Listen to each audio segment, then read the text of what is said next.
She was an icon of Canadian literature who was revered across the world as probably one of the masters of the modern short story form.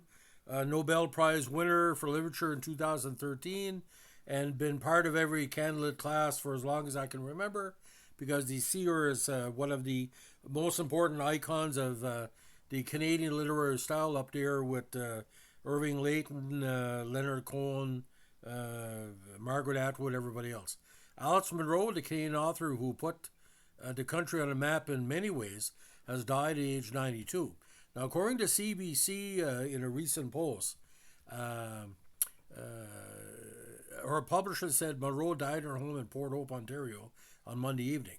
Now, according to Kristen Cochrane, the CEO of McClellan and Stewart, which is owned by Penguin Random House Canada, Alice Munro was a national treasure, a writer of enormous depth, empathy, and humanity, whose work is read, admired, and cherished by readers throughout Canada and around the world. Alice's writing inspired countless writers too, and her work leaves an indelible mark on her literary landscape. Born Alice Laidlaw in Wingham, Ontario, on July 1031, she was the eldest child of Robert A. and Anne Laidlaw. She was raised on what she described as a collapsing enterprise of a fox and mink farm. She began writing short stories when she was a teenager, and her first published story, The Dimensions of a Shadow, appeared in the University of Western Ontario's undergraduate creative writing magazine in the spring of 1950. She wasn't even 19 yet. She later devoted her career to the notoriously challenging short story medium because, as a married mother of three, she didn't believe she had the time to complete novels. She stole moments to think about her stories as her babies napped. Now, she wrote 14 acclaimed collections, seamlessly blending ordinary people with extraordinary themes, womanhood, sex, restlessness, aging, to develop complex characters with the nuance and depth most writers can only find in the wider confines of a novel. Now, Munro again, she won the Nobel Prize in 2013, announcing an award in Stockholm. The Swedish Academy hailed Munro, then 82, as a master of the contemporary short story. In the interview with CBC shortly after her win, Munro said, I think my stories have gotten around quite remarkably for short stories, and I would really hope that this would make people see the short story as an important art, not just something that you played around with until you got a novel written. In addition to the Nobel Prize, she won a litany of literary honors, including three GG Literary Awards, two Giller Prizes, and a Man Booker International Prize. Her rich portrayals of the human condition led to a decades-long publishing relationship with New Yorker magazine, cementing the Canadian author status with an elite group of contributors who defined the American magazine's celebrated love affair with short fiction. An unapologetic revisionist, Munro was known to keep reworking stories even after a publisher had sent them back without asking for any changes. In one instance, she personally paid financial penalties in order to add an entirely new story and change the voice from first to third person after the printing deadline for Who Do You Think You Are?, a collection of short stories that went on to win Munro her second GG in 1978. Now, Munro opened Munro's books with her first husband, James Munro, in Victoria in 1963. She credits the bookstore, which made $175 on her first day and still operates in 2024, as helping her overcome the writer's block she experienced from her mid-20s to her mid-30s. The writing ceased to be this all-important thing that I had to prove myself with. The pressure came off. Just as she would shape Munro's would shape Alice. The shop wrote the tribute to his founder on Tuesday. Now, the Munros had three daughters, Sheila, Catherine, and Jenny, before divorcing in 1972. Munro moved back to Ontario and later married her second husband, Gerald Freeman, who she had first met in university. Freeman, a retired geographer who edited the National Atlas of Canada, was the one to use the office in the couple's Clinton, Ontario home. Munro opted to write at a tiny desk facing a window overlooking the driveway from the corner of their dining room, according to a 2013 profile. Now, Canadian authors, the short story medium has been hard to comprehend for a lot of people because it's a very, very specific form.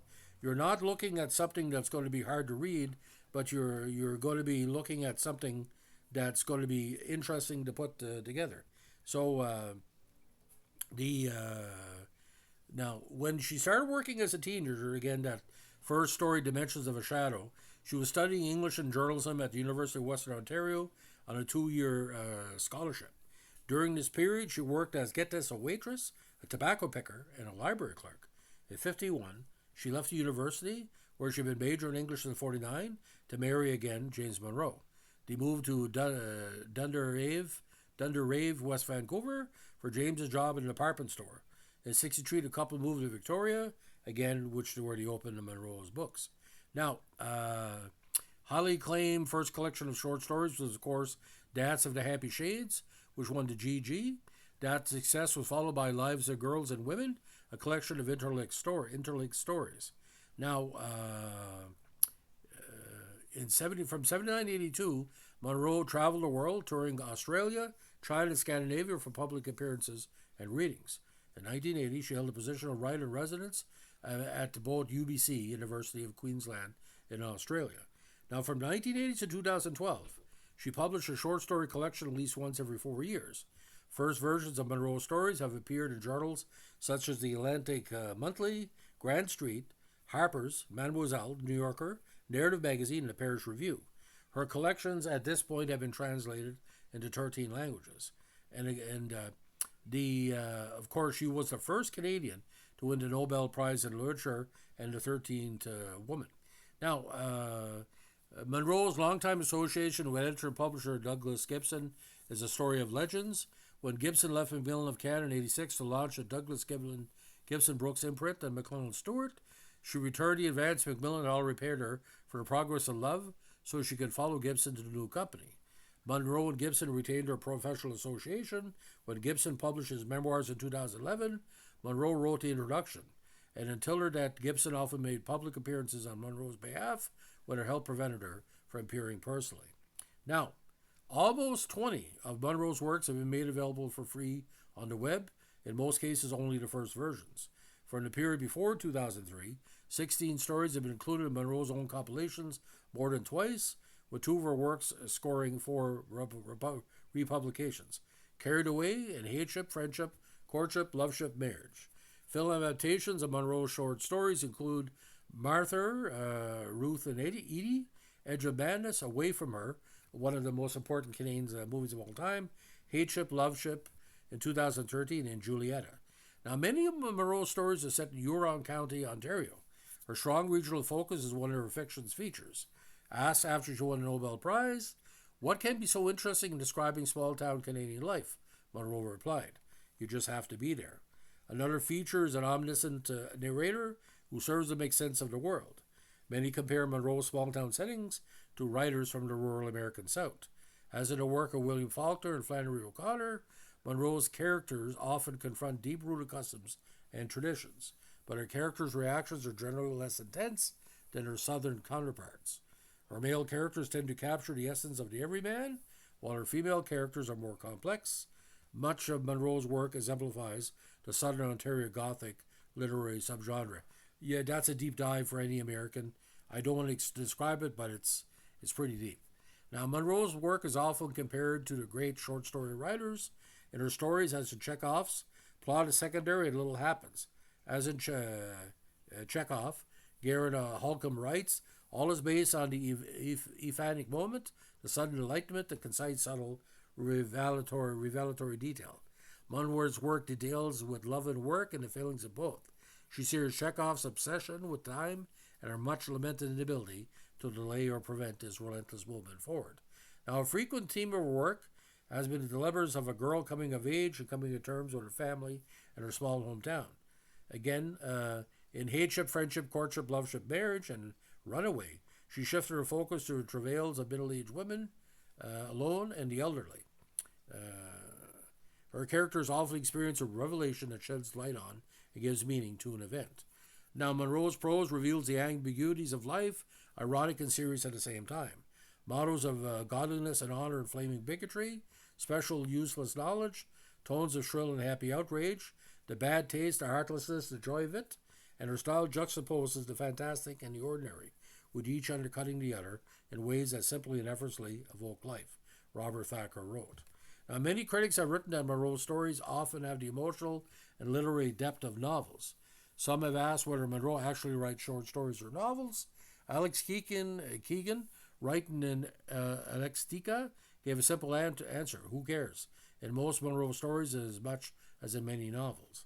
Now, Munro's variant versions of her stories, sometimes with a short span of time, have been published. Her story Save the Reaper and Passion came out in two different versions in the same year, in 98 and 2004. Two other stories were republished in variant versions about 30 years apart. Home, 74 2006, 14, and Wood. Now, the move to Ontario, of course, was to become a writer in residence at the University of Western Ontario, and in 76 received an honorary LLD from the institution.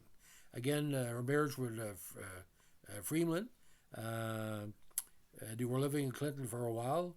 Unfortunately, he passed away 11 years ago, April of 2013. They also had owned a home in Comox, BC. Now, in 2009, she went under a health crisis. She revealed she received treatment for cancer and a heart condition requiring coronary artery bypass surgery. Now, in 2002, Sheila Munro published a childhood memoir, Lives and Mums of Daughters Growing Up with Alison Munro. Now, list of short stories by Alison Munro. We want to talk about this later on.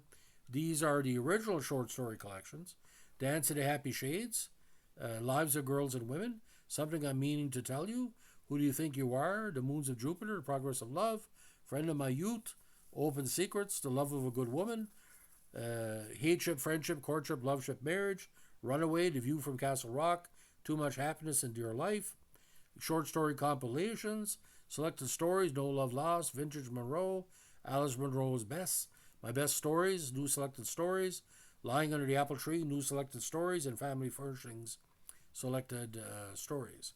Many honors, again, too numerous to count. Anyway, also there was a coin issued by the Royal Canadian Mint in 2014 in honor of her Nobel Prize. So we're going over it very quickly, just to wrap up. Governor General's Literary Award, 68, 78, 86. Canadian Booksellers Award for Lives of Girls and Women, 71. Canada-Australia Literary Prize, inaugural, 1977. Shortlisted for the Booker Prize for Fiction, 1980, for The Beggar Maid. The Writer Trust of Canada, Marion Engel Award, 86. Trillium Book Award for Friend of My Youth, The Love of a Good Woman, and Dear Life. W.H. Smith Literary Award. Lannan Literary Award for Fiction, Penn Malamud Award for Excellent Short Fiction, National Book Critics Circle Award 1998 for The Love of a Good Woman, Giller Prize 98-2004, Rio Award for the Short Story, Rogers Writers Trust Fiction Prize, the Libris Award, Edward McDowell Medal, the O. Henry Award, the Man Booker Prize 2009, Commonwealth Writers Prize and Nobel Prize in Literature, honors, foreign honorary member of the American Academy of Arts and Letters, 93 Royal Society of Canada's Lorne Peace Medal, 2005 Medal of Honor for Literature from U.S. National Arts Club, 2010 Knight of the Order of Arts and Letters, again the silver coin 2014, and the postage stamp in 2015 in honor of the Nobel Prize. So Alice Munro, I took her in Canlit, and in high school, a great writer. I think as a man, I didn't get all of her writing, but you can see where it comes in. The struggle of being a woman and being put upon to do certain things and have to age at the same time. Because a woman at 40, for many people in her generation, was considered, past childbearing years. The uselessness was gone. But she was the bridge between the 1950s era, which you grew up in, and the the swing in 60s and the modern era. But Alice Munro, a top 10 Canadian writer of all time, for sure, maybe top 5. But what a legacy she left. And when you die, and the lead story, you got Donald Trump and the war in Ukraine and the war in Israel, and that's a lead story on most media throughout Canada today. You know how she's respected. I never had a chance to meet her, but I would like to say she's passed on. But if I would have met her, I said thank you for being you.